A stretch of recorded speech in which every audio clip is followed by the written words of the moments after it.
नंदराय की बाखरी में ही आसपास वहीं घूमती रही, सवेरे से लेकर के वहीं घूमती रही, इधर से फिर आए, इधर से फिर जाए, इधर से फिर आए, इधर से फिर जाए। नंदरानी ने बुलाया उसको। नंदरानी ने समझ लिया कि इसका कुछ दिमाग खराब हो रहा है। नंदरानी ने बुलाया, कहा, गोपी, तेरे घर में और भी कोई सयानी है कि नहीं? तू सवेरे से यहाँ दही बेचती हुई घूम रही है, क्या सब दही यहीं बिकता है? नंद भवन में ही बिकता है दही? जब सब दही नंद भवन में ही बिकता है, तू इधर उधर कहीं नहीं गई, और तेरी मटकी ज्यों की त्यों भरी है, और तुझे सवेरा से सायंकाल हो गई, तू दही लो करती हुई घूम रही है, तो तेरे घर में कोई सयानी भी है कि नहीं? तो वो बेचारी शर्मिंदी हो रही थी, इतने ही में श्याम सुंदर आ गए। उनका ही दर्शन करने के लिए तो वो पागल हो रही थी, उनका ही दर्शन करने के लिए दधी के ब्याज से, दधी विक्रय के ब्याज से नंद भवन के आसपास ही सवेरे से भटकती भटकती सायं हो गई। तो ये सब ऐसी विफल हालत है, ऐसी दशा है, क्षणे क्षणे विस्मृति होती है, सब कार्य अस्त व्यस्त होते हैं, परंतु उन कामों को छोड़ती नहीं। इसीलिए, और ये भी हमने कहा है कि जो इस प्रकार से स्वधर्म का परिपालन करते हैं वही असल में भगवत अभिगमन के अधिकारी होते हैं। इसीलिए क्षत्रिय प्रत्यय है यहाँ, दुहन्त्योभिजजुकाश्चित् दोहं हित्वा समुत्सुकाः पाययन्त शिशून् पयः पयोधिसृत्य संजावम् शुश्रूषन्त्यः पतीन् काश्चित् पाययन्त शिशून् पयः। सब कई है, हाँ, परिवेशयन्त तद्धित्वा, सब जगह क्षत्रिय प्रत्यय। तो क्षत्रिय प्रत्यय का अर्थ है लक्षण हेतु तो क्रियाया, क्रिया के हेतु में अथवा लक्षण में ये है। तो इसका मतलब अकुर्बन विहितं कर्म, जैसे वहां क्या अर्थ किया? वहां लिखा विहिता करणम पतन हेतु, विहिता करणम पतन हेतु, यही अकुर्बन विहितं कर्म का हेतु वहां क्षत्रिय प्रत्यय से हेतु बोधित होता है। इस तरह से दुहन्त्या भगवंतम अभिजजुहु, इसका भी मतलब दोहनम माने जाति कर्म, कुल कर्म, वर्ण कर्म, आश्रम कर्म, तानि तानि जाति कुल वर्णाश्रम कर्माणि भगवत अभिगमन हेतु भूतानि। ये सब कर्म जो है भगवत अभिगमन के हेतु। भगवत अभिगमन उन्हीं को प्राप्त होता है जो इन कर्मों को, सांगोपांग कर्मों को करते रहे। भगवद आज्ञानुसार, शास्त्राज्ञानुसार, वर्णाश्रमानुसार श्रौत स्मार्त धर्म को, कर्म को, लोक वेद के व्यवहारों को ठीक ठीक पालन करते रहते हैं। और तब तक पालन करें जब तक प्रेम की ऐसी हालत आ जाए तो उनमें अस्तव्यस्तता आने लगे, तो भी वो करते ही चलें। तब भगवान ऐसी बंशी बजाएंगे। भगवान की बंशी तो अब भी बज रही। अनंत ब्रह्मांड नायक भगवान सर्वांतरात्मा कृष्ण अनादि अनंत है, उनका वेणुवादन भी अनादि अनंत है, निरंतर वेणुवादन चल रहा है। किसी सौभाग्यशाली को वो वेणुवादन श्रवण गोचर होता है। जिसको श्रवण गोचर होता है वो सर्वस्व त्याग करके उनके चरणों की ओर चल पड़ता। इसलिए ये दुहन्त्या आदि से यही सूचन करते हैं कि वो तत्त धर्म कर्म में जो संलग्न थी, इसी की महिमा से श्री कृष्णचंद्र भगवान के मुख चंद्र से निर्गत वेणुगीत के रसास्वादन से और वो भगवान की ओर प्रवाहित होते हैं। इसीलिए कुछ लोगों ने ये कहा है कि एक प्रकार से जैसे कोई वही बांध नदी का टूट गया हो, नदी को रोका गया हो बांध के द्वारा, और नदी का बांध टूट गया हो और खूब वेग आया हो नदी में, भादों का महीना भी हो, खूब वर्षा भी आई हो, बांध भी टूट गया हो। अब उस समय जो वेग बढ़ेगा तो फिर नाव और नाव को खेवने वाला ये सब के सब बह जाते, बह चलते। इसीलिए फिर कोई किनारे पर खड़ा हुआ कहे रुको रुको रुको रुको भाई, रुको रुको ठहरो। किनारे पर खड़ा हुआ कहता रहे रुको रुको ठहरो, न नाव रुक सकती है, न नाविक रुक सकता है, न किसी के किए धरे कुछ होता नहीं। इस तरह से श्री कृष्ण वेणुनाद से जो वो प्रेम का बांध टूटा, और वो प्रेम का लोकोत्तर प्रवाह आपूर्व हुआ, तो उसी के बीच में गोपांगनाओं का देह, गोपांगनाओं का अंतःकरण, गोपांगनाओं का मन, गोपांगनाओं के प्राण सब बह चले। अब किनारे वाले कहें जरा खड़ो, खड़ी हो, रुको रुको ठहरो, कहां कौन था, अपने बस में तोड़ो ना, अपनी इच्छा से गई ही नहीं। इस दृष्टि से रागानुगा प्रीति में निवृत्ति ही के लिए प्रयास किया जाता है, प्रवृत्ति के लिए प्रयास नहीं किया जाता। लेकिन वो प्रवृत्ति हो जाती है, भगवत स्वरूप में वो प्रवृत्ति हो जाती है स्वाभाविक। तो इस दृष्टि से गोपांगना कहती हैं कि हमारी ये गति हृदय के दशा को आप जानते हो कि वेणु गीतामृत श्रवण करके, गीतामृत वेणु गीतामृत पान करके, वेणु गीतामृत के प्रवाह में प्रवाहित होकर के क्षण भर भी विलंब बिना किए गोपांगना वृंदावन धाम में आ जाएंगी। ये जानते हुए भी आपने वेणु वादन किया, वेणु बजाया। तो और फिर ये सब करके और स्वयं अच्युत अद्रुत चित्त, मन में किंचन मात्र भी द्रवता नहीं आई, किंचन मात्र भी कोमलता नहीं आई। यही आपके कैतव का लक्षण, यही कैतव का लक्षण।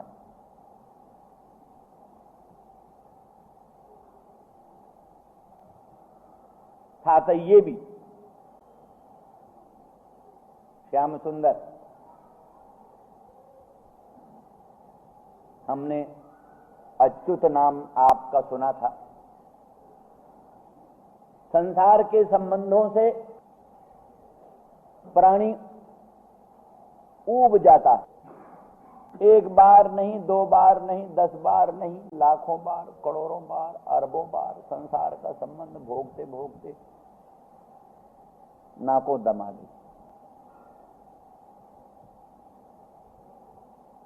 कितना संजोग, कितना वियोग, संजोग वियोग यही संसार का स्वरूप है। मनु कहते हैं जावत कुरुते जंतु संबंधान मनस प्रियान तावंतोस्य निखन्यन्ते हृदय शोक शंकव। जितना जितना प्राणी संसार के संबंधों को बनाता है, मन के प्रिय मन के प्यारे सुंदर सुंदर मनोरम मनोरम संबंधों को जितना जितना प्राणी बनाता है, मानो उतना हृदय में लोहे के कीले ठोंकता है।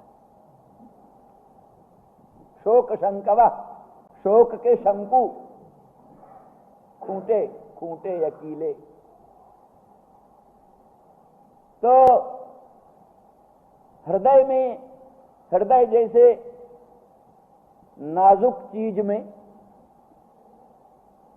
जो बहुत कोमल बड़ी नाजुक वस्तु है, उसमें शोक के कीले धंसाए जाएं, ठोंके जाएं, ये कितनी भयंकर वेदना।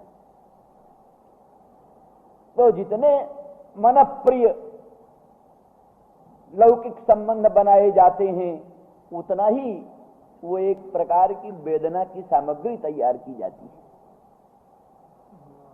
फिर ये कितने दिन से हो गया? आचार्य शंकर बोलते हैं, कति नाम सुता न लालिता। माता ने कहा बेटा विवाह करो, शादी करो, पुत्र पौत्र हो, उनका सुख देखें हम, फिर वृद्ध होना तो सन्यास ले लेना। तो उन्होंने कहा कति नाम सुता न लालिता, कतिबा नेह बधूर भुंजी, क्वनुते क्वनुताश्च बाबयम भव संग खलु पांथ संगमः। कितने जन्म जन्मांतरों में पुत्र पौत्र परपौत्रों का लालन पालन पोषण नहीं किया, जन्म जन्मांतरों में युग युगांतरों में कितनी सुंदरी रमणी युवतियों का स्पर्श नहीं प्राप्त किया, पर आज कहां वो पुत्र पौत्र परपौत्र आदि गए, कहां वो युवतियां गईं और कहां हम गए, आज उनका कहां संबंध है। एक जन्म के पुत्र पौत्र आदि संबंधियों का चिंतन करते करते रोते रोते चुकता ही नहीं। कहीं 10 जन्म के पुत्र पौत्रों का स्मरण हो जाए और उनके संबंधों को याद करके रोने लगे तो उसका कब अंत होगा। एक जन्म के संबंधियों का रोना तो चुकता ही नहीं, कहीं सैकड़ों जन्म के संबंधियों का स्मरण हो जाए और उनके तत्व गुण गणों का स्मरण करके विलाप करना शुरू करें तो हंसने को एक को दिन अवसर नहीं मिलेगी। ये तो संसार की स्थिति। इसलिए हमने समझा था कि संसार के सब प्राणी क्षणभंगुर हैं, विनश्वर हैं, उनके संबंध से कभी सुख नहीं होता। इसलिए अच्युत का संबंध जोड़ो, अच्युत का। आप अच्युत हो, कूटस्थ हो, निर्विकार एक रस अनंत अखंड आनंद रूप हो। तो अच्युत का संग होने से, अच्युत का संबंध जोड़ने से ये दुख दर्द का दिन देखने को न मिलेगा। दुनिया के दुख दर्द का अंत तभी होता है जब अच्युत का संबंध जुड़े। अच्युत का संबंध बिना सारे संसार के लोग दुखदायी।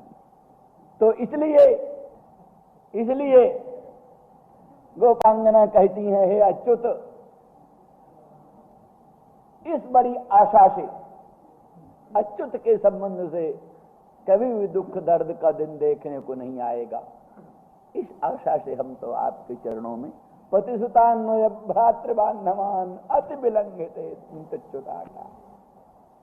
सांसारिक सुख देखना होता तो पति थे, पुत्र थे और संसार की सब चीजें थी। तो संसार का सुख लेना होता तो संसार की सब वस्तुएं थी, उनमें संसार का सुख लेते। तो संसार के क्षणभंगुर पदार्थों का संबंध त्याग करके अभंगुर अच्युत भगवान का संबंध प्राप्त करके अच्युत आनंद की प्राप्ति हो। और तो च्युत आनंद है, सब जगह क्षणिक आनंद है। अच्युत भगवान के संबंध से अच्युत आनंद मिलेगा, अच्युत सुख मिलेगा, अच्युत शांति मिलेगी, अच्युत पद मिलेगा, अच्युत धाम मिलेगा, अच्युत वैभव प्राप्त होगा। इन आशाओं से तेन तेन त्यच्युतागता। हे अच्युत, हम सब आपके समीप में आई, पर आपने धोखा दिया, ऐसा तो कैसे कहें। धोखा दिया ऐसा तो कैसे कहें। इसलिए अच्युत संबंध से, अच्युत नाम से ही व्यंजना द्वारा कहती हैं, अभिधा वृत्ति से नहीं, लक्षणा से भी नहीं, व्यंजना से कहती हैं। तो हम सभी आशा से आपके पास आई और आप स्वयं पलायन कर गए, स्वयं भाग गए, अंतर्धान हो गए। आपको ढूंढती हुई गोपांगना बन बन में भटक रही हैं और आप बिल्कुल अच्युत अद्रुत चित्त बने हुए कहीं बैठे हैं। तो यही कैतव पतिसुतान्वय भ्रातृबान्धवान् अति विलंघितेन प्रच्युतागता गतिविदस्तोद्गीत मोहिता हितवजोषितः कस्तजेन निशी। तो आप तो भगवान हो, सर्वेश्वर हो, हितोपि कश्चित एवं विधाः योषिताः निराश्रयाः कस्तजेन। कोई हितौ भी हो जो वंचक है, स्वपर वंचना में निरत है, वो भी ऐसी आशा से आई हुई योषिताओं का परित्याग नहीं कर सकता, उपेक्षा नहीं कर सकता। कितोपि कहा, इसीलिए भवान कहा इति न विद्मः। आप कौन है ये नहीं हमको समझ में आ रहा है।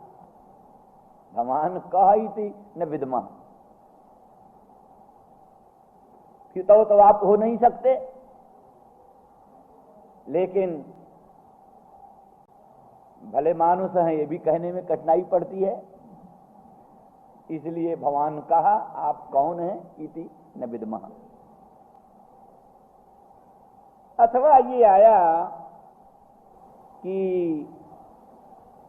ठीक है गोपांगनाओं तुम आ तो गई, परंतु इतः परम गृहमेव गंतव्य।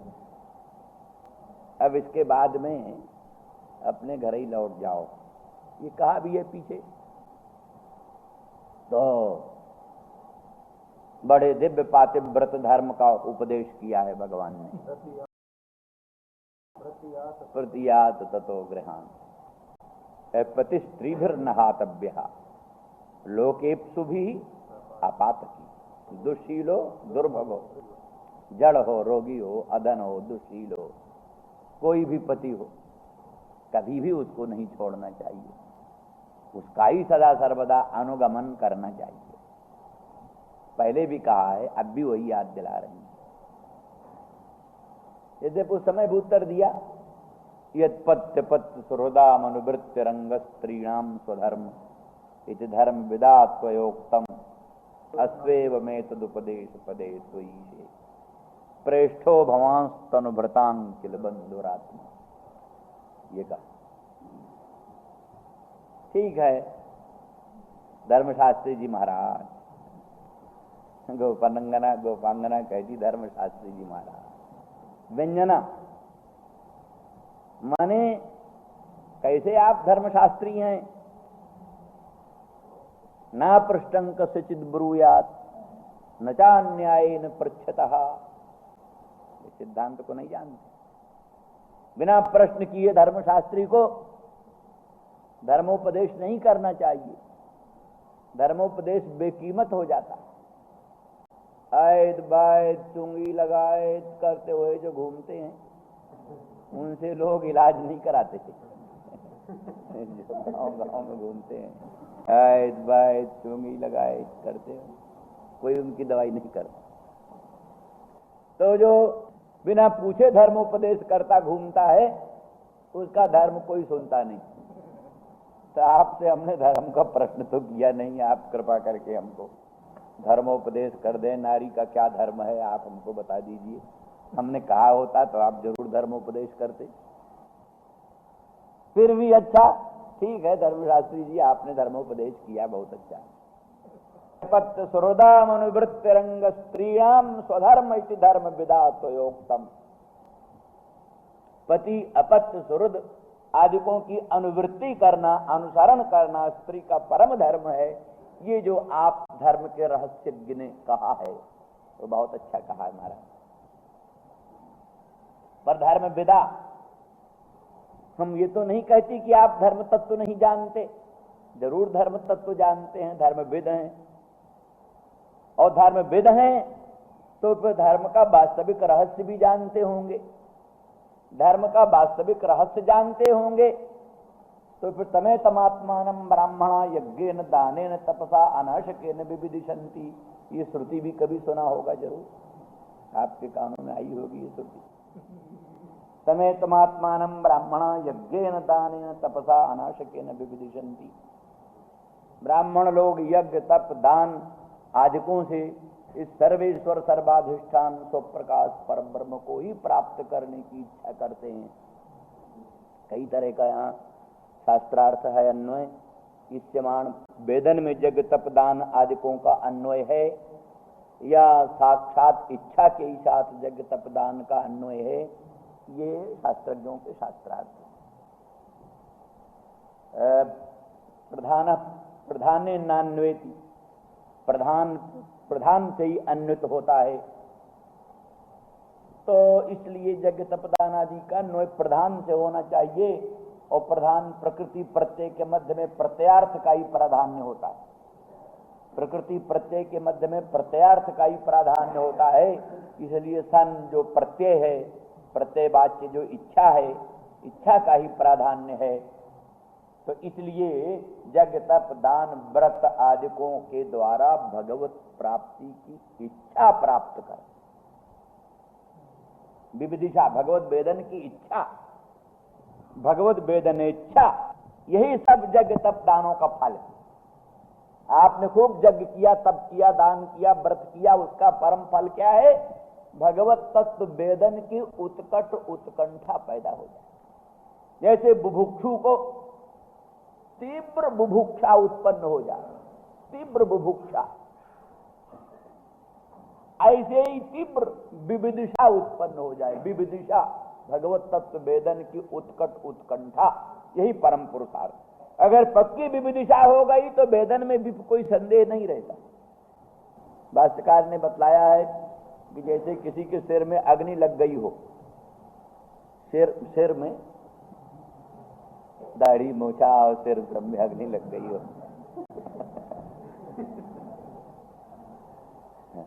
तो और अत्यंत व्याकुल हो प्रदीप्त शिरा प्राणी, अग्नि के द्वारा प्रदीप्त शिरा प्राणी अत्यंत व्याकुल हो, और किसी ने कहा है सीधे सीधे चले जाओ, देखो निर्मल शीतल सरोवर है, उसमें जाकर गोता लगाओ, इलाज ही। तो जिसके सिर में, मूछ में, दाढ़ी में अग्नि लग रही है, प्रदीप्त सिर हो रहा है, और उसको बताया जाओ शीतल सरोवर में स्नान करो, और वहां तो भाई सिनेमा हो रहा है, जरा सिनेमा देख जाओ। किसी ने कहा जरा थोड़ा भाई जरा रुको जरा थोड़ा सिनेमा देख लो, जरा मित्र की टी पार्टी हो रही, जरा इसमें थोड़ा, जरा बड़ी सुंदर स्त्री है, वेश्या है, उसका जरा नृत्य देख लो, भला उसको ही सुहाएगा कहीं? इसके सिर में अग्नि लग रही है, दाढ़ी मूछ जल रहा है, सिर जल रहा है, उसको कोई कहे कि तुम जरा सिनेमा देख लो, तुम जरा टी पार्टी में बैठ लो, तुम कैसे बैठे? तो जब तक शीतल निर्मल सरोवर में जाकर गोता नहीं लगाएगा, बीच में बिल्कुल नहीं रुकाएगा। ऐसी जिसको तीव्र विविदिशा होती, जिसको ऐसे वेदन की उत्कट उत्कंठा, उसको हजार प्रलोभन दुनिया के, ये कर लो जरा, ये कर लो जरा, ये सम्मान है, जरा ये प्रतिष्ठा है, जरा ये तुम्हारी, ये कुछ किसी और ध्यान नहीं, तभी तो सब गड़बड़ होता है। चले जगन्नाथपुरी का दर्शन करने, वो मुसलमानों को रमाना बजने लगा, चल पड़े बाराई जा रही तो उस तरफ, चल पड़े इस तरफ, जाना है किधर नहीं, इधर से इधर सही, इनको उद्देश्य नहीं, उद्देश्य स्थिर नहीं, चल रहे थे किस तरफ, चल पड़े किस तरफ, ऐसी सब गड़बड़ी होने लगती।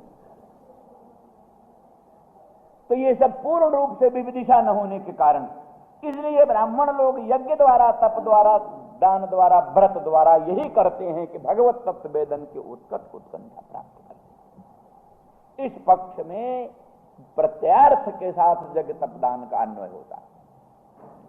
दूसरा एक पक्ष है, ठीक है यद्यपि प्रकृति प्रत्यय न्याय से प्रत्यार्थ का ही प्राधान्य है, लेकिन फिर भी आखिर इच्छा का कर्म जो है, इच्छा का जो कर्म है, कर्म तो इच्छा रूप क्रिया के द्वारा भी आप तुम इष्टतम है, कर्तरीप्सित तमं कर्म, क्रिया के द्वारा जो कर्ता को प्राप्त तुम इष्टतम चीज होती है उसको कर्म कहते हैं। इस दृष्टि से इच्छा विषयतया शब्द बोध्य एवं शब्द साधनतान्वया, इच्छा विषयतया जो शब्द बोध्य है उसमें ही सब साधनों का अन्वय होगा। तो इसलिए इच्छा जो है विविधिशंति, उस इच्छा का विषय क्या है? वेदन। इसलिए वेदन ही ईप्सितम होने के कारण, इच्छा द्वारा भी ईप्सितम होने के कारण वेदन ही प्रधान है। इसलिए वेदन के प्रति ही यज्ञ तप दान का अन्वय होगा। समाने इस समाने वेदने यज्ञादय हेतव, यज्ञादि साधन इस्तेमाल वेदन के हेतु, माने यज्ञ तप दान आदि का अनुष्ठान करके भगवत इस्तेमाल वेदन प्राप्त करते हैं, इस्तेमाल भगवत साक्षात्कार प्राप्त करते हैं। तो माने यज्ञ तप दान आदिकों का साक्षात्कार में ही उपयोग है। देवता किसी जैसे वो नैष्कर्म सिद्धिकार आदि बोलते हैं कि प्रत्यक्ष प्रवणताम बुद्धे कर्माण्यापाद्य यत्नतः कृतार्थान निस्तमायांति प्रावृडन्ते घनायुव। जैसे वर्षा ऋतु के अंत में घन बादल समाप्त हो जाते हैं, वैसे ही भगवत विषयणी वेदनेच्छा उत्पन्न करके प्रत्यक्ष प्रवणता, बुद्धि की जो प्रत्यक्ष प्रवणता, बुद्धि की जो भगवत उन्मुखता, उसी को पैदा करके कर्म सब कृतार्थ हो जाते हैं। बुद्धि को प्रत्यक्ष प्रवण कर दिया, भगवत उन्मुख कर दिया, बस कर्मों का इतना ही फल। फिर आगे अपना श्रवण करो, मनन करो, निधिध्यासन करो। और दूसरे पक्ष का ये मतलब है नहीं, कर्मों का ये भी फल है। कर्मों के द्वारा बुद्धि की भगवत प्रवणता होती है, और कर्मों के ही महिमा से सद्गुरु लाभ होता है, और कर्मों की महिमा से निर्विघ्न श्रवण मनन निधिध्यासन बनता है, और कर्मों की ही महिमा से निष्प्रतिबंध निष्प्रत्युह भगवत स्वरूप का साक्षात्कार होता है। तो साक्षात्कार पर्यंत कर्म चलते हैं, ऐसा भी मत। तो इन सब बातों को देखते हुए जितने पर भी कर्म हैं, सब कर्मों की अंतिम गति क्या है? सब कर्मों की अंतिम गति भगवत प्राप्ति। सर्वे वेदाजित पदमामनंती, सब वेदों का तात्पर्य भगवत पद प्राप्ति में ही है। इस दृष्टि से कहते वयं गतिविदा, कर्म की गति को जानने वाली, उपासना की गति को जानने वाली, और ज्ञान की गति को जानने वाली। कर्म का फल, उपासना का फल और ज्ञान का फल सब हम जानती हैं, माने श्रुत रूपा। ये गोपांगना श्रुत रूपा है, इसलिए कर्म की गति, उपासना की गति, ज्ञान की गति सब जानने वाली है। तो इसलिए कर्मों की लौकिक गति, अवान्तर गति, तत्तत्फल। पशुपुत्रादि कर्मों की अवान्तर गति है फल, परम गति कर्मों की तमेतमात्मानं ब्राह्मणा यज्ञेन दानेन अनाशकेन न्याय से सर्वे वेदाजित पदमामनंती। कर्मों का अंतिम महातात्पर्य भगवत पद प्राप्ति, भगवत तत्व जिज्ञासा। जीवस्य तत्व जिज्ञासा नार्थो जस्येह कर्म भी। कर्मों का जो लौकिक प्रयोजन लोक में प्रसिद्ध है, वो वस्तुतः कर्मों का मुख्य प्रयोजन नहीं है। कर्मों का यही परम प्रयोजन है कि बस तत्व जिज्ञासा, माने कर्मों का परम फल, धर्म का परम फल अंतःकरण शुद्धि। और धर्म का गौण फल, धर्म का गौण फल अर्थ प्राप्ति, धन प्राप्ति। धर्म का मुख्य फल भगवत पद प्राप्ति। धर्म से अपवर्ग नार्थोर्थायोपकल्पते। धर्म तो अपवर्ग में साधु है, फल अपवर्ग है, नार्थोर्थाय उपकल्पते। धर्म का फल धन है ऐसा समझना गलत है। हाँ, धर्म का फल धन है, लेकिन गौण फल है। धर्म का गौण फल धन है। धर्म का मुख्य फल भगवत पद प्राप्ति, मोक्ष। धर्म से अपवर्ग नार्थ अर्थाय कल्पते। अच्छा, और अर्थ का मुख्य फल क्या है? अर्थ से धर्म ही कांत से। अर्थ का मुख्य फल है धर्मानुष्ठान। धन मिला, उससे यज्ञ करो, दान करो, तप करो, व्रत करो, परोपकार करो, ये धन का मुख्य फल। धन का गौण फल क्या है? काम। धर्म का मुख्य फल है मोक्ष, गौण फल है धन, और धन का मुख्य फल है धर्मानुष्ठान, और धन का गौण फल है काम, विषय सेवन। और काम का मुख्य फल क्या है? काम का मुख्य फल है जीवन। काम का मुख्य फल है जीवन, प्राण धारण। और काम का गौण फल है इंद्रिय प्रीति। काम का गौण फल है इंद्रिय तर्पण, और काम का मुख्य फल है प्राण धारण। काम माने रोटी खाना, पानी पीना, काम ही है ना सब। इंद्रियों के द्वारा विषयों का ग्रहण ही काम, विषय ग्रहण काम। काम का फल प्राण धारण। रोटी इसलिए खाते हैं कि शरीर जीवित रहे, भगवान का भजन बन सके। पानी इसलिए पीते हैं कि शरीर स्वस्थ रहे, प्रभु का ध्यान कर सके। ये सब इनका फल। तो और जीव से तत्व जिज्ञासु, जीव का क्या फल है? प्राण धारण का क्या फल है? दूसरे लोगों ने कहा मौज मजा लेना, आनंद लेना प्राण धारण का फल है नहीं। जीव से तत्व जिज्ञासा, जीवन का परम फल है तत्व जिज्ञासा। ब्रह्म तत्व को समझने का प्रयास करना, ब्रह्म तत्व का अपरोक्ष साक्षात्कार करना, भगवत तत्व का पूर्ण रूप से साक्षात्कार करना, यही जीवन का परम फल। नार्थो जश्चेह कर्म भी, लोगों ने जो कर्मों से भिन्न भिन्न फल समझ रखा है, वैसा फल नहीं है, वो गलत मार्ग है। तो ये जो गति है, इस गति को गतिम विद्मः गतिविदा गतिविदा। तो अर्थात जैसा कर्मादिकों के जो फल है तत्त, वो तो सब वही बस गुडोचीम पिबखंड लड्डू कंते दास्यामी, इसी की तरह। जैसे कोई बालक है, रोग है, उसको दवाई है कड़ुई, गिलोय, और नीम पर चढ़ी गिलोय, कहते वैसे ही गिलोय दूसरी नीम पर चढ़ गई। नीम की गिलोय बड़ी कड़ुई होती, तो नीम की गिलोय पीना है। ज्वर जनित व्यथा की प्रशांति के लिए नीम चढ़ी गिलोय पीना है। बड़ी कड़वी लगती है, नाक भाव सकोड़ता है बच्चा, नहीं पीऊंगा। तो कहती बस मोदकंते दास्यामी, बढ़िया लड्डू दूंगी, खाण का लड्डू। दवाई पी ले, गुड़ूची पी ले। पीना तो नहीं चाहता, लेकिन मोदक का लोभ है, प्रलोभन है। खंड लड्डू के प्रलोभन से नीम चढ़ी गिलोय को भी पी लेता है बच्चा, आंख मीच कर, चलो पी लो। इस तरह पाशविक काम कर्म ज्ञानों से प्राणियों की प्रवृत्ति रोकनी। पशु का जैसे ज्ञान, पशु का जैसे कर्म, पशु का जैसा काम, वैसे मनुष्य का भी हो रहा। पशु मनमानी खाता, सोता, रोता, डरता, मरता, संतान पैदा करता है। मनुष्य भी पशु की तरह खाने, सोने, रोने, डरने, मरने, संतान पैदा करने में लगा। कोई भेद नहीं। पशु के सामने चारा आया, पशु ने खा लिया। मनुष्य के सामने चारा आया, उसने भी खा लिया। मनुष्य को लघुशंका लगी कर दिया, पशु को लघुशंका, बस कुछ भी भेद नहीं, जरा सा भी भेद नहीं,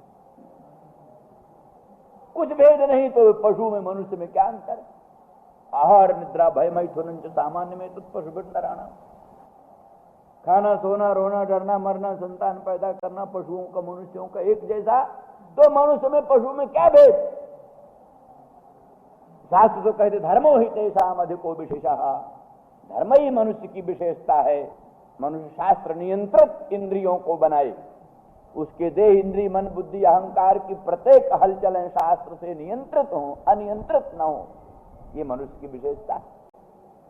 पर वो नियंत्रण बड़ा कड़ुआ है, कौन इस कड़ुए नियंत्रण को स्वीकार करे?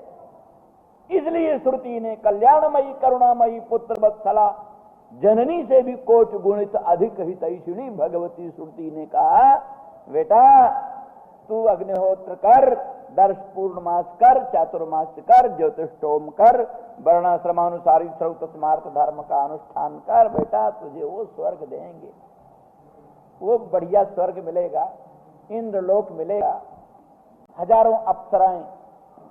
लिखा है कोई चंदन लेकर आती है, कोई कज्जल लेकर आती है, कोई पान लेकर आती है, कोई जाने क्या क्या। ब्रह्मलोक का वर्णन करते हुए लिखा है कि सहस्त्रों अप्सराएं, लोकोत्तर सौंदर्य माधुर्य पूर्ण अनंत सुंदरी दिव्य दिव्य अप्सराएं, कोई पानदान लेकर, कोई तांबूल लेकर, कोई अन्नन लेकर, कोई चंदन लेकर, कोई जल लेकर, कोई अमुक पेय भोज्य भक्ष्य आदि नाना प्रकार का पदार्थ लेकर सब सामने आती हैं। तो ऐसा ये ऐसा बड़ा अच्छा आनंद होगा। लीजिए साहब, करते हैं कर्म। तो जैसे खंड लड्डू के प्रलोभन में, मोदक के प्रलोभन में बच्चे ने कड़ुई इलाज पी ली, इसी तरह से जीव ने ऐसे लोकोत्तरा ऐसा विमान मिलेगा कि भाई हवाई जहाज तो हवाई जहाज क्या, इनका तो रोज ही दुर्घटना होती है, आज वहां हवाई जहाज गिरा, कल वहां गिरा। और ऐसे ऐसे घुर्र घुर्र इतना भयंकर शब्द होता है कि कान में रुई न डालो तो कान खराब हो जाए, बहरे हो जाए थोड़ी। लेकिन देवता के विमानों में सब कुछ झगड़ा नहीं, गिरने पड़ने का कोई भय नहीं, मनोगामी इच्छा अनुसार चलने वाले, इच्छा अनुसार बढ़ने वाले। महर्षि कर्दम ने वो दिव्य विमान बनाया कि उसी के भीतर बड़े बड़े बाग बगीचे, बड़े बड़े सरोवर हो, बड़ी बड़ी बापियां हो, बड़े बड़े क्रीड़ा स्थल, वहीं फुटबॉल गेंद खेलने की जगह, वहीं कंदुक क्रीड़ा करो, उसी में दौड़ ऐसा दिव्य विमान बनाया। तो इस प्रकार से दिव्य विमान, दिव्य अप्सराएं, दिव्य मालाएं, वो नंदन बन, कल्प वृक्ष, कल्पलता, चिंतामणि, कामधेनु, इच्छा अनुसार अपरिगणित अनंत अनंत पदार्थ क्षण भर में सामने आ जाएंगे। ओहो, स्वर्ग का वर्णन नहीं सुन करके मुंह में पानी आ जाता है। तो उस दिव्य स्वर्ग की आकांक्षा से, दिव्य स्वर्ग की आकांक्षा से फिर प्राणी अपने पर नियंत्रण करता है। जो वेद कहता है वैसे ही चलो, जो शास्त्र कहता है वैसे ही चलो। हाँ, इधर उधर कुछ भी नहीं। सवेरे जरूर नींद आती है, पर शास्त्र कहता है खबरदार, ब्रह्म मुहूर्त में सोए तो सारा पुण्य खत्म हो जाएगा, ब्रह्म मुहूर्त में बिल्कुल मत सो। जी करता है 7 बजे 8 बजे तक सोएं सवेरे, सोने का समय भी वही बड़ा अच्छा है। नहीं, शास्त्र का नियंत्रण, पूरा नियंत्रण कार्य करता। तो इस सब बातों को अंततो गत्वा माता जो खंड लड्डू का लोभ दे करके गुड़ूची पिलाती है, बच्चा तो समझता है गुड़ूची पीने का फल हमको लड्डू मिला। दूसरे दिन कहता माँ और गुड़ूची पिला ले। जिस गुड़ूची पीने से भागता था, उस नीम के गिलोय को पीने के लिए दूसरे दिन कहता माँ आज नहीं गिलोय पिलाएगी। मतलब उसको तो लोभ है उसका लड्डू का, जानता है गिलोय पीने का फल है लड्डू। जिस गिलोय से भागता था, कल कहता है माँ गिलोय पिला दे आज भी, मतलब गिलोय पीऊंगा तो लड्डू मिलेगा। तो बालक लड्डू पाना फल समझता है गिलोय पीने का, पर माता समझती है गिलोय पीने का फल रोग निवृत्ति। लड्डू पाना उसका फल नहीं, उसका फल है रोग निवृत्ति। कैसे वेद जो है, श्रुति जो है, वो कर्म कांडों का जो विधान कर रहा है, उसका फल स्वर्ग नहीं, उसका फल अप्सराएं नहीं, उसका फल विमान नहीं, माने श्रुति की दृष्टि में उसका फल विमान नहीं, श्रुति की दृष्टि से उसका फल अप्सराएं नहीं, श्रुति की दृष्टि से उसका फल ये नंदन वन और कल्प वृक्ष और चिंतामणि नहीं, श्रुति की दृष्टि से उसका फल वो पाशविक काम कर्म ज्ञान की निवृत्ति, जो पाशविक काम, पाशविक कर्म, पाशविक ज्ञान, उसकी जो है निवृत्ति और आत्म तत्व की ओर, ब्रह्म तत्व की ओर जीव की प्रवृत्ति हो जाए, ये श्रुति की दृष्टि से। इसलिए श्रुति रूपा गोपांगना कहती गतिविदस्तोद गीत मोहिता। कर्म कांड की जो गति है, उपासना कांड की जो गति है, ज्ञान कांड की जो गति है, कर्म की गति स्वाभाविक की गति वही धूमादि मार्ग से दक्षिणायन की प्राप्ति, लेकिन इस दृष्टि से कर्म की परम गति भगवत पद प्राप्ति, उपासना कांड की स्वाभाविक की गति अर्चरादि मार्ग से ब्रह्मलोक की प्राप्ति। लेकिन इस जो श्रुति के वास्तविक अभिप्राय की दृष्टि से इस उपासना का भी तात्पर्य यही हुआ कि चित्त की विक्षेप की निवृत्ति हुई, चित्त के विक्षेप की निवृत्ति के द्वारा, समय शायद बहुत ज्यादा हो गया, अच्छा, चित्त विक्षेप की निवृत्ति हो गई और भगवत पद प्राप्ति हो गई। इसका भी यही फल है, इसी तरह से ज्ञान का भी परम फल यही है। इसलिए गतिविदो वयम अतएव हे अच्युतो स्वाम आगता। अब आगे श्री राम जय राम जय जय राम।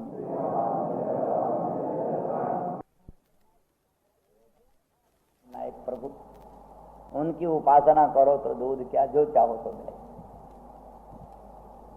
बस पर उपमन्यु महाराज शिव जी की आराधना करने लगे। शिव जी की आराधना करते करते बड़े थोड़े दिन में भगवान प्रसन्न हो गए। दूध की वर्षा की, दूध का समुद्र दे दिया। लो दूध का समुद्र, कितना पियो, दूध का समुद्र मिल।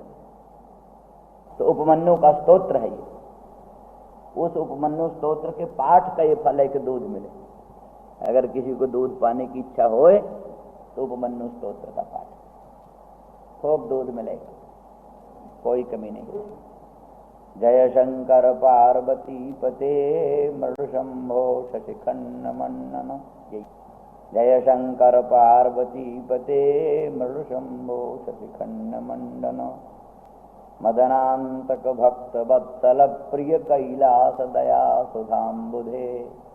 बड़ा सुंदर सदुपाय कथा स्वपंडितो हृदय दुख शरेण खंडितः। शशिखंड शिखंड मंडनम शरणं यामि शरण्यमीश्वरम्। महतः परितः प्रसर्पतस्तमसो दर्शन भेदिनो भिदे।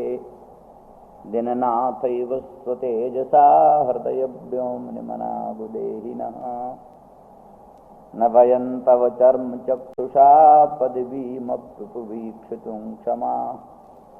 कृपया भयदेन चक्षुषा सकलेनेश विलोकया शुनः। त्वदनुस्मृतिरेव पावनी स्तुतियुक्ता नहि वक्तुमीशुषा।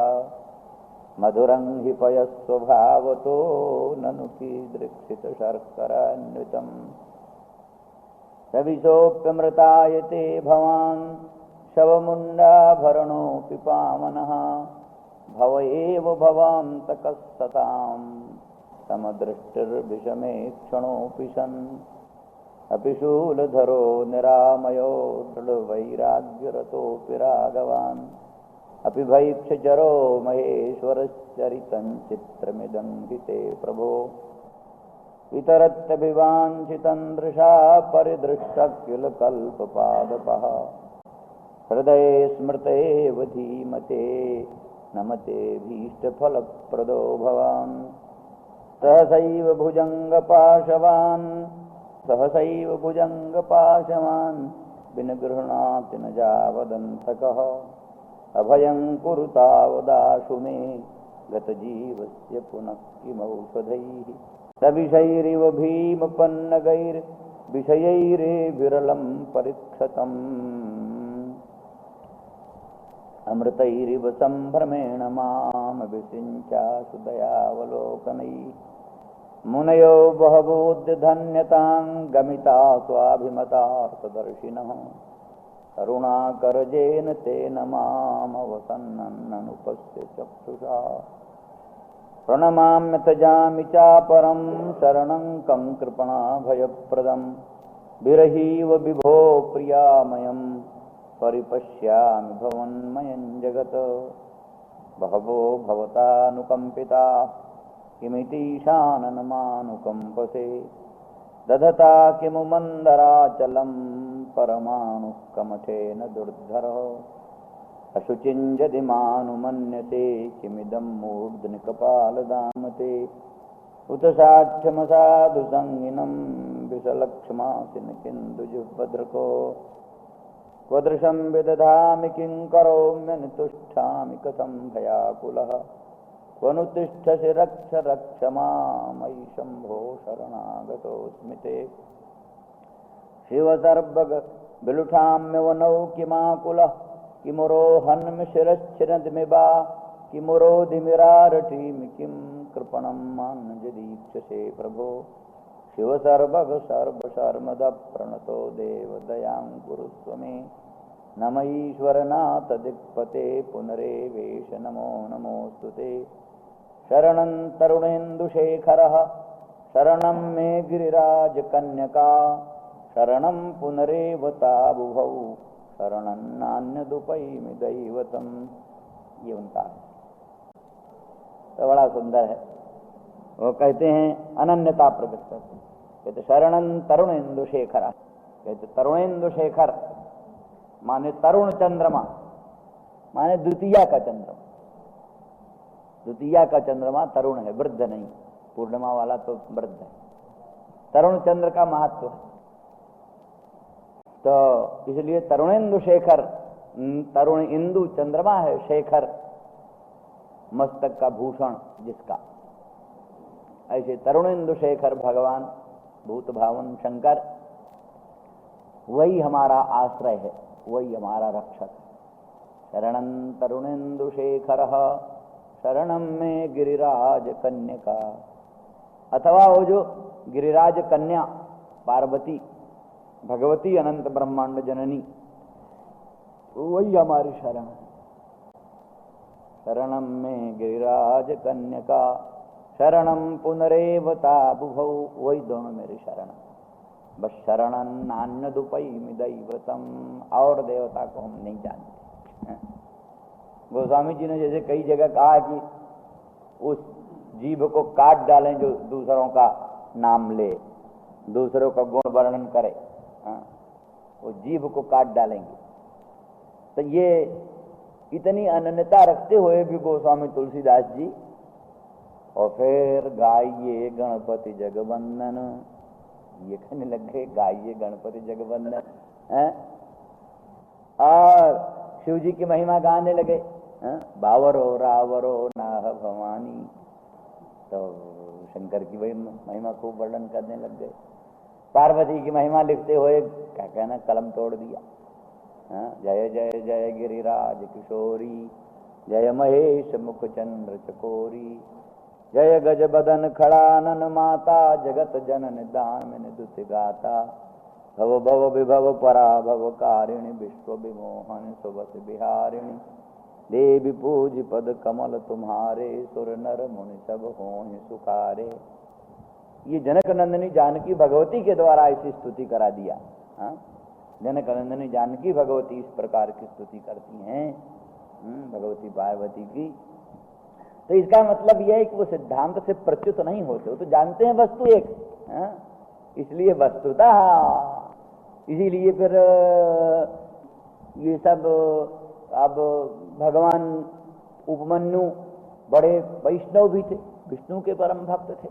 तभी तो विष्णु के परम भक्त का नमूना यही है कि श्री कृष्ण परमात्मा ने आकर उनसे मंत्र दीक्षा ली।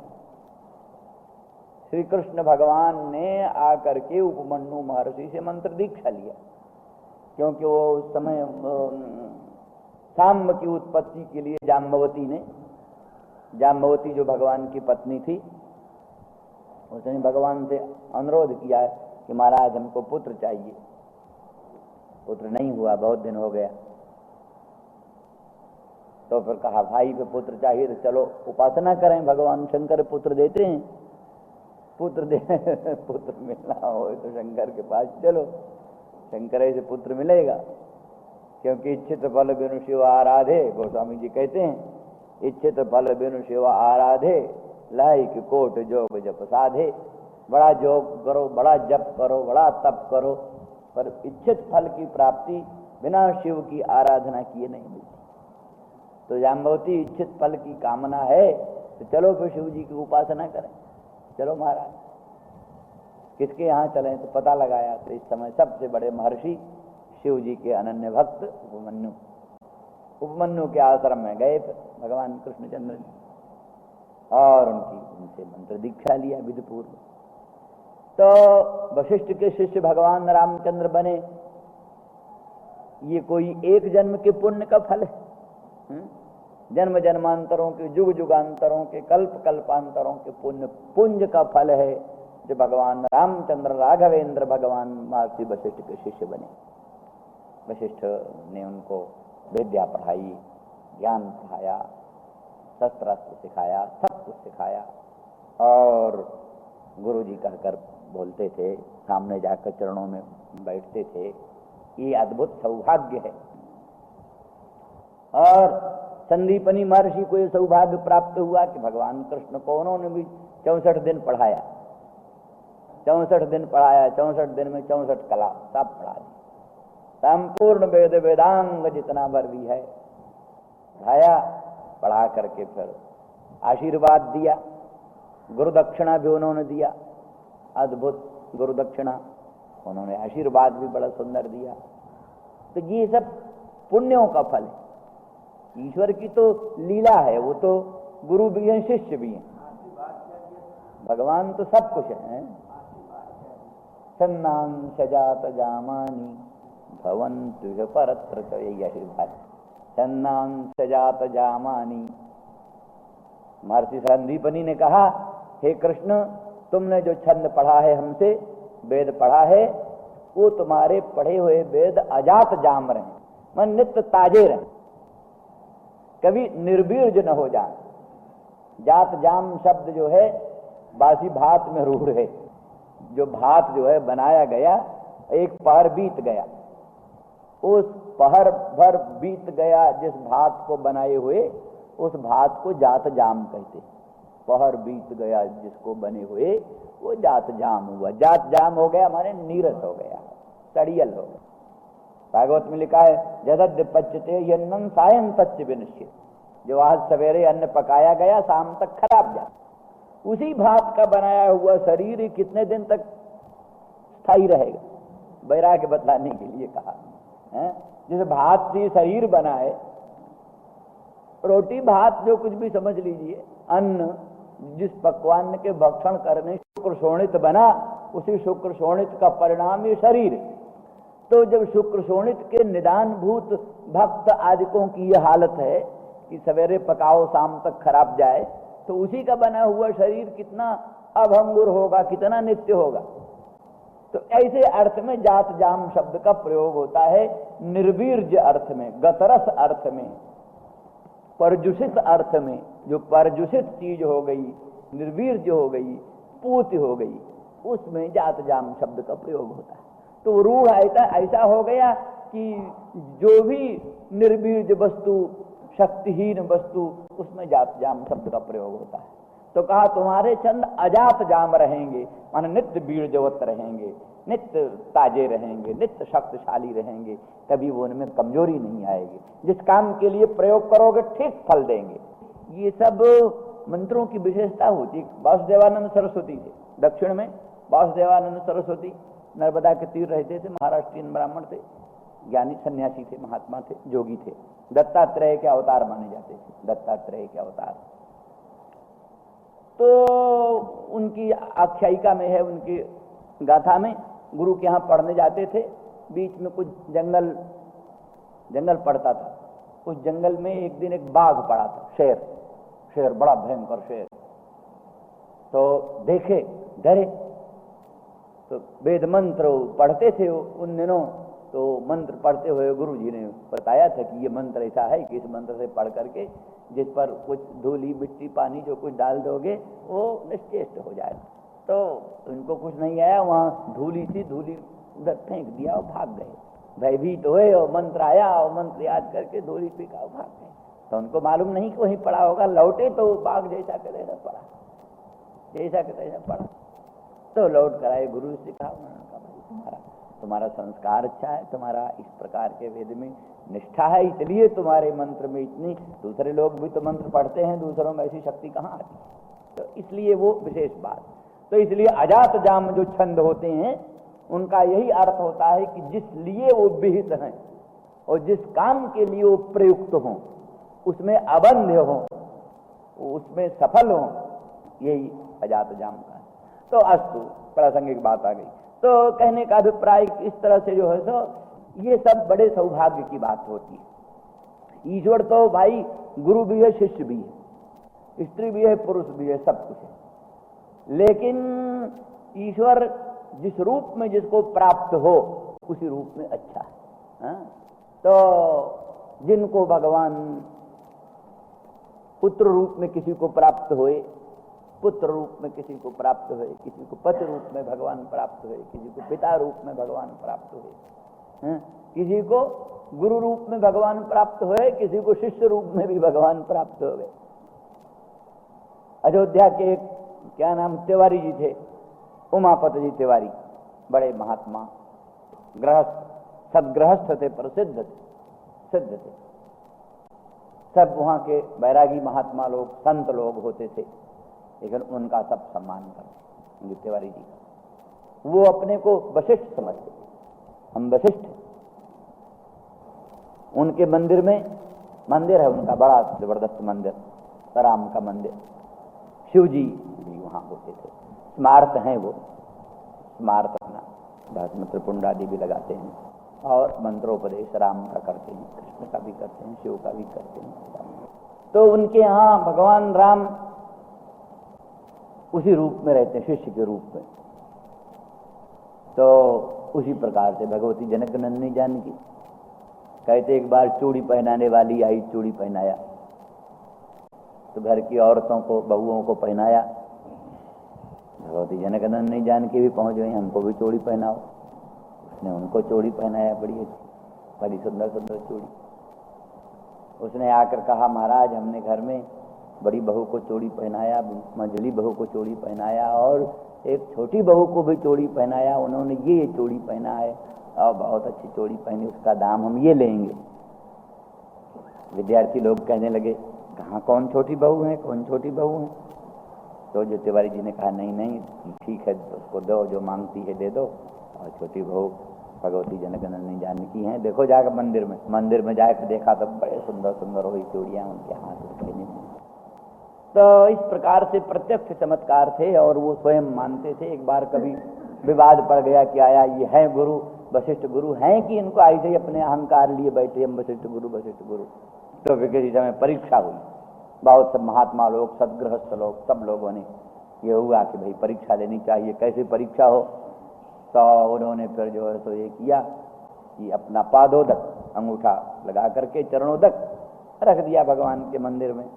कहा यदि भगवान इसको ले लें तो समझ लीजिए कि हम गुरु हैं, वशिष्ठ हैं, और नहीं लेते हैं समझ लो नहीं गुरु। तो साहब सब ने देखा कि हाँ भगवान ने ले लिया, वो उसमें जल नहीं रहा, और जल नहीं रहा इतना नहीं भगवान के मुख में लगा हुआ जल। ये लोगों ने देखा, तब से लोगों को ये विश्वास हुआ कि भाई जरूर भावना ही तो है। तो इस तरह से निष्कर्ष ये है कि अनंत कोटि ब्रह्मांड नायक सर्वेश्वर सर्वशक्तिमान भगवान आप्त काम पूर्ण काम आत्मा राम परम निष्काम है, भाव के भूखे हैं। अगर उनको जिस कार का भाव जो करे उसी रूप में भगवान को प्राप्त हो जाते हैं। इस दृष्टि से उपमन्यु के यहाँ भगवान श्री कृष्ण परमात्मा ने जाकर मंत्र दीक्षा लिया, विधि पूर्वक भगवान शिव की पार्वती की उपासना किया। वहाँ भगवान का साक्षात्कार हुआ, भगवान का दर्शन हुआ, उन्होंने वरदान दिया। तो सांब जो हुआ है, सांब लिखा है देवं गुहम जो अंबिकया भी लेभे, ऐसा कुछ है। माने अंबिका ने जिस देव गुह को कार्तिकेय को प्राप्त किया है पुत्र रूप में, वही कार्तिकेय पुत्र रूप में सांब के रूप में प्रकट हुए। जाम्बवती के पुत्र सांब के रूप में भगवान कार्तिकेय ही गए हैं। स्वामी कार्तिक जो नाम से प्रसिद्ध हैं, खड़मुख, उन्हीं का अवतार है। तो वो भगवान के वरदान से, शिव जी के वरदान से ये हुआ। इसी तरह से तो उन्होंने भी उपासना से उनको दूध की प्राप्ति हुई, और इस स्तोत्र का यही महत्व है कि जो इस स्तोत्र को पढ़ता है उसको सब प्रकार के अभीष्ट सिद्ध होते हैं, विशेष करके दुग्ध की प्राप्ति होती है। तो अनन्यता की ये भी बात कहते हैं कि विरही वो प्रभो प्रियामयम, विरही वो विभो प्रियामयम, प्रभो प्रियामयम।